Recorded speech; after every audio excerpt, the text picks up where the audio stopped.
நீதிமொழிகள் 19:17 சொல்கிறது, ஏழைக்கு இரங்குகிறவன் கர்த்தருக்கு கடன் கொடுக்கிறான். உன் தேவனாய கர்த்தர் உனக்கு சொன்னபடி உன்னை ஆசீர்வதிப்பதினால் நீ அநேகம் ஜாதிகளுக்கு கடன் கொடுப்பாய். நீயோ கடன் வாங்குவதில்லை, நீ அநேகம் ஜாதிகளை ஆளுவாய்.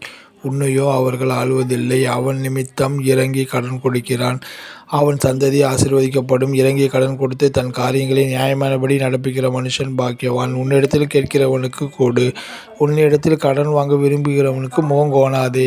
எங்கள் கடனாளிகளுக்கு நாங்கள் மன்னிக்கிறது போல எங்கள் கடன்களை எங்களுக்கு மன்னியும். உங்கள் சத்துருக்களை சிநேகியுங்கள், நன்மை செய்யுங்கள், கைமாறு கருதாமல் கடன் கொடுங்கள், அப்பொழுது உங்கள் பலன் மிகுதியாயிருக்கும். எங்கள் பாவங்களை எங்களுக்கு மன்னியும், நாங்களும் எங்களிடத்தில் கடன்பட்ட எவனுக்கும் மன்னிக்கிறோமே. எங்களை சோதனைக்குட்பட பண்ணாமல் தீமை நின்று எங்களை ரட்சித்துக் கொள்ளும் என்று சொல்லுங்கள். ஒருவரிடத்தில் ஒருவர் அன்புகிற கடனே அல்லாமல் மற்றொன்றிலும் ஒருவனுக்கும் கடன்படாதிருங்கள். நாம் கடனில்லா வாழ்க்கையை வாழ தேவன் விரும்புகிறார். தேவனுக்கே மகிமை உண்டாவதாக. ஆமேன்.